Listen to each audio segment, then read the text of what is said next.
Right guys, it's time for the channel's award show to make another appearance. Time has been against me when trying to make these, but today we have a special one for you. I say special because it features some of the most deluded septic spots on the arse of humanity that are either destroying this country more every day, generally taking the piss out of it, or lying to the public consistently, like the snivelling shitweasels this award show will expose them to be. Now, it is easy enough to win this award, as many of you will know. You simply have to act like a complete tosspot in the public eye to be in with a chance, which obviously gives us hundreds of potential winners daily. My job is to sift through the never-ending torrent of shitweasels this world produces to call them out for the complete tosspots we all know them to be. But enough of me beating around the bush, let's go through this week's winners, or should we say losers, because this award is not something you want in all honesty, is it? Now first up, we have the government, Labour and all politicians in general. Their actions over the last week, renewing the restrictions destroying this country for another 6 months, certainly puts them in there. While obviously consistently moving the goalpost again and again means that they had to at least get a mention as worthy winners of a Shitweasel of the Week award. Especially when you factor in Matt Hancock's performance in Parliament the other day when he was questioned by various MPs and talked a load of shit because that is what he does. And I say the entire Parliament because literally, even though they see him talking that amount of shit, most of them still voted for it. In the end, it was only 76 that didn't. First, and this has been echoed by other people, the government has said it's going to base its response on data, not dates. But it has become clear that the data has changed quicker than predicted, but the dates have not changed. And as my honourable friend from Tunbridge Wells just now said, the government action is now being based on data which is old and negative, too old and too negative. And I've yet to hear a credible explanation as to why. Where is the new updated data which we should be using if we have fresh and new data? And I fear that yet again, science is being used gently to lead the debate rather than to frame it with the evidence necessary for us to make decisions. Secondly, Mr. Deputy Speaker, basing lockdown on cases, not deaths, is not good enough. I listened to Professor Van Tam. He had a members' briefing a couple of days ago. And look, he's clearly a very impressive man, but his presentation was clear. Lockdown was being justified on cases, but cases are not deaths, they're not hospitalizations. And I felt actually as I was almost being misled. And I say that with great respect to him. We have to continue, he was saying, because we have cases, despite the government saying that we can't eliminate COVID from our society and we have to live with it. And we have been under house arrest now for nearly a year, and justifying continued mass house arrest based on cases, not deaths, not hospitalizations, frankly felt like very thin gruel from the government. So there is literally only 76 MPs that don't really deserve a place in here, though some of them probably still do. Meaning I have to say, well done there, we have almost 580 Shitweasels of the Week or something like that, literally in one award. I think that actually has to be a new record. But now let's move on like a fart in the wind to number 2, and it has to be old Boris the bumbling bullshitter himself, who rightly deserves his own award for his flip-flopping bullshit. That has literally proven him to be one of the biggest snivelling shitweasels this country has ever shat out. Years ago he said he would eat a Labour-made ID card if asked to produce it by the state, before recently doing a complete 180 and saying it should not be alien to us in relation to vaccine passports or papers, please. Do you believe that the COVID vaccine certification for domestic use is compatible with a free society such as ours? I do think that the basic concept of vaccine certification should not be totally alien to us, because after all, when you have... You mentioned surgeons and the care sector. That's very different to the ordinary citizen going to the pub. So do you recognise that distinction for COVID vaccine certification? I think that that's the kind of thing that, it may be up to individual publicans, it may be up to the landlord. But I cannot imagine in a past life you writing about being support of a COVID vaccine certification to go to the pub. Well, you'll appreciate, Will, that there are other members of your committee, distinguished members such as Yvette, who take a passionately opposing view about the need for tougher measures. And I find myself in this long national conversation thinking very, very deeply about it, and I think the public have been thinking very deeply about it. And my impression is that there is a huge wisdom in the public's feeling about this, and human beings, instinctively recognise when something is dangerous and nasty to them. Proving to me he's clearly not running shit. And let's not forget he actually had no idea the other day that members of SAGE have been running around making policy in the media by saying there will be no holidays this year and people shouldn't book him.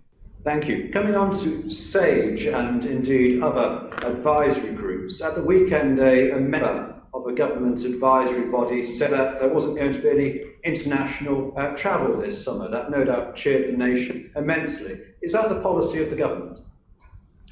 Who SAGE said that, did they? Sorry, forgive me. Will a member of a government advisory committee.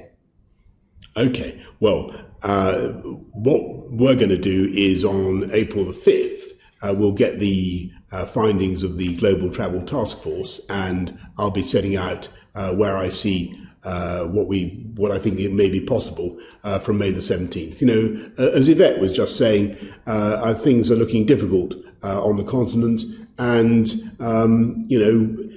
we'll have to look at the situation as it develops. But is it helpful to have members of these august bodies sort of freelancing across the media for decisions have been made by ministers?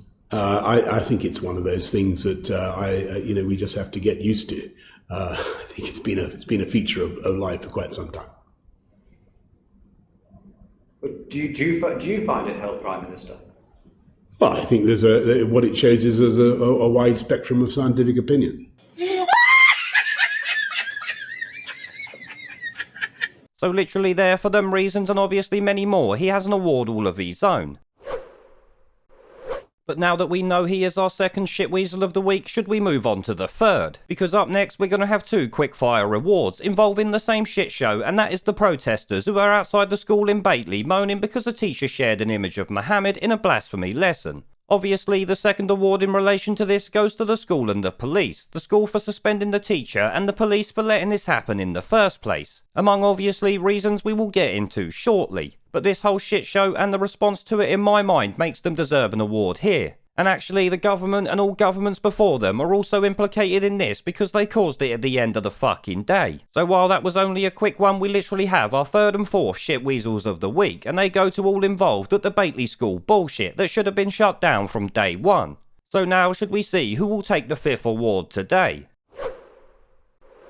Our next winner or loser is pretty piss poor Patel, the useless sack of shit who screamed about stopping illegal immigrants entering the UK while actually letting more in than ever before. And let's not forget she's picking them up in the channel on an almost daily basis at this point, all paid for by us of course. And on top of that, she has also agreed with Boris to some sort of illegal immigrant amnesty for those who have been here for a few years and managed to evade arrest like that makes them upstanding citizens. But in my mind, the illegal immigrant amnesty is enough to win this award, so we will leave it there and try to keep this video to a decent time frame. Because if not, we will literally be here all day shitting on the bullshit that she comes out with, along with everyone else in this list. So this week's fifth ShitWeasel of the Week award goes to pretty piss poor Patel, who rightly deserves it and would likely win one every week at this point. But now for our sixth ShitWeasel of the Week award and its winner, which is the UK Police. I say the UK Police generally because most, if not all, have shown themselves to be the Stasi not only over the last week but in general over the last year. On top of that, you also have the two-tier policing that is personified by the actions over the Baitley protests who won an award in this show earlier. If the protester or crime is sufficiently woke, then it will be ignored or treated with kid gloves by the police. If it is a protest the working class might support, then it's shut down with extreme force almost instantly. This is plain for all to see at this point, so the police naturally get a much deserved and well earned ShitWeasel of the Week award here for their betrayal of the British public. But when I sit there and think about it and actually relate it to this, we did have some Kill the Bill protests this week. So maybe we can lump them idiots in with the police, as they are both scum to me and kind of related, let's be honest. Meaning at this point the 6 winners of ShitWeasel of the Week has to be the police and Antifa left-wing tosspots embarrassing the country as per usual. But now, moving on to number 7, and actually related to that, is Labour MP Nadia Whittome, or whatever her name is, who refused to condemn left-wing riots because I guess they are her friends and possible voters. She actually did this on the Politics Live show, which I made a video on, but here is the clip itself showing it once again. Nadia, do you want to take this opportunity now, having listened to the rest of the panel? Keir Starmer, your party leader, has also condemned the violence, along with the Mayor of Bristol. Do you want to condemn the violent scenes that we have just shown all our viewers from last night?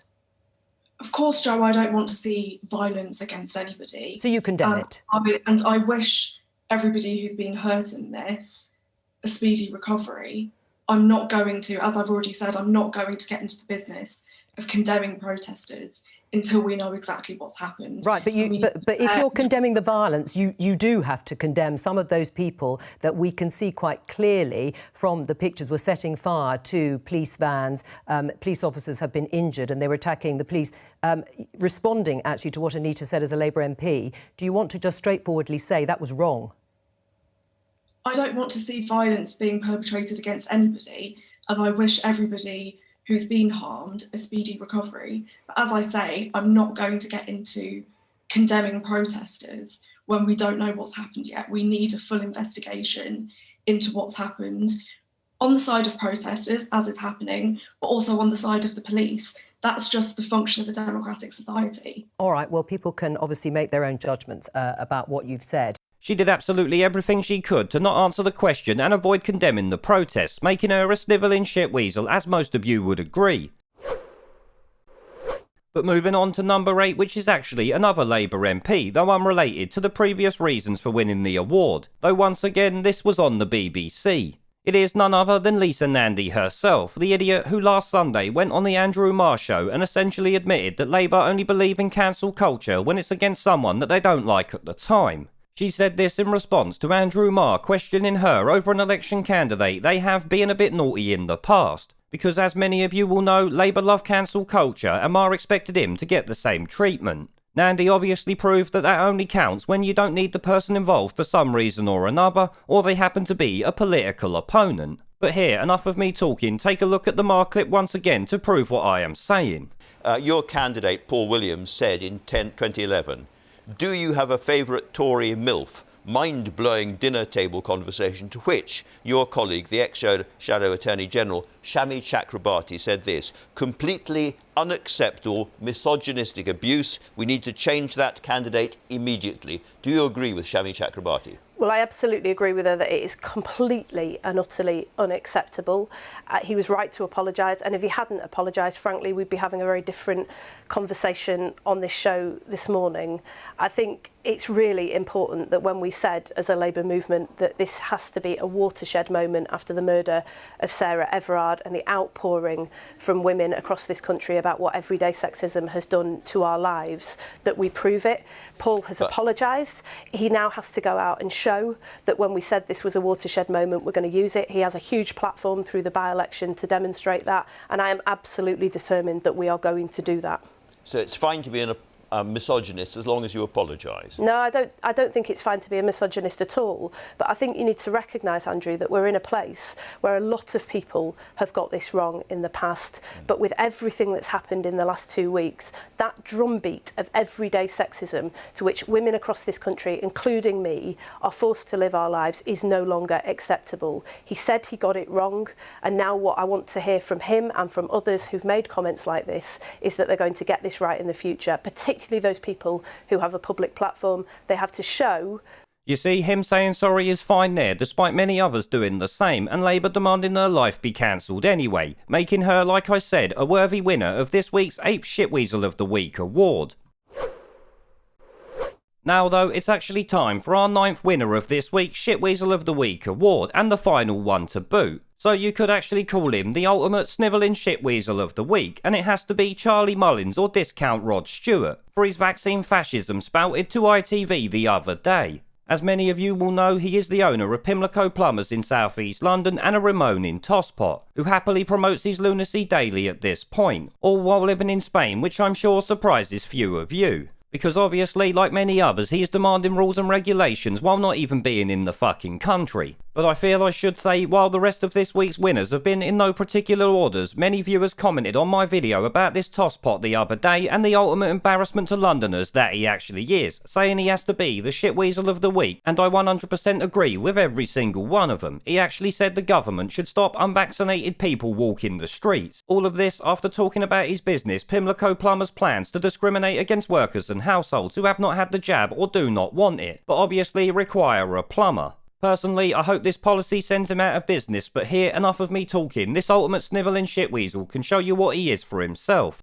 We need to make sure and roll out the situation that we have the vaccine passport. No more talking about it, no more pussyfooting about with it. Let's get it moving. Let's get a government scheme out there and let's get everybody working on it as soon as possible. No more sort of pretending we might have it, we might not have it. It's the only way that we are being offered to get out of the current situation.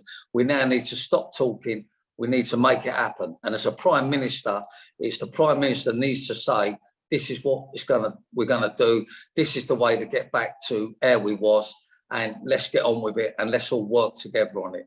And no more doubting about it. There's no other option. But look, undoubtedly, 2 or 3 months ago, I came up with the idea, no jab, no job. And that's something we're carrying out at Pimlico Plumbers. Nobody's going to come and work for us unless they've had the vaccine and they've got proof that they've had it.